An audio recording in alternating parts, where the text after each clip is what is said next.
What's up? Welcome back to another video. Today's video, let's talk about how power drop could be implemented, also known as reverse wireless charging. Let's get into it. So, first of all, what is power drop or reverse wireless charging?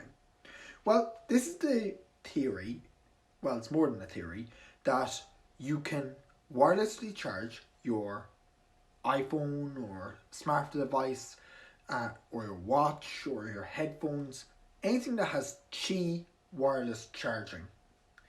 You can power that with your other device. So say your phone has a 4000 milliamp hour battery, you can share that, because that battery is incredible as is, you can share that with the AirPods or whatever it is. And Apple has been known to be trying out this and trying to get it working for a while now. They've been known for doing that. So why is it only now that they're choosing to implement this feature? Well, it's very simple. It's because next year, the year 2021, there's barely going to be any differences. It's going to be an S year for the iPhone lineup. It's going to be an S year where we see very little changes in the line of design, apart from, the removal of the charging port, which, of course, people are going to object to, which I perfectly understand. It's not something that we're going to want.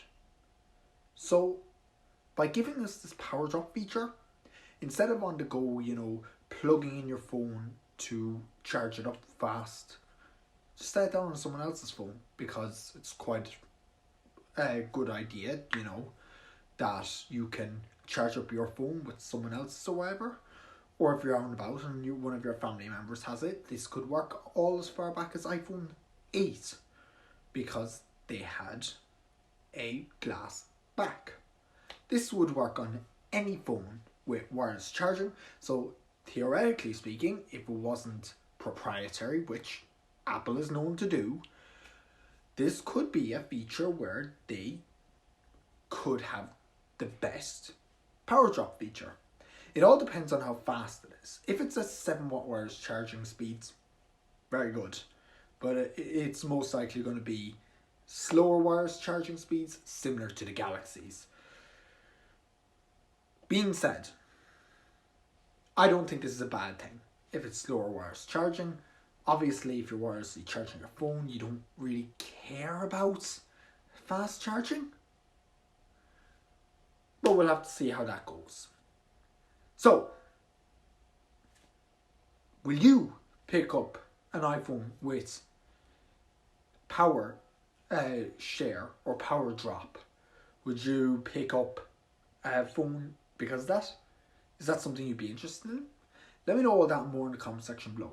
If you like this video, give it a like, thumbs up, or consider subscribing, because it really helps out the channel. Let me know what you think in the comment section below, and follow me on Twitter at CEO Regan if you want to discuss this further. I'm Connor, and I'll catch you next one.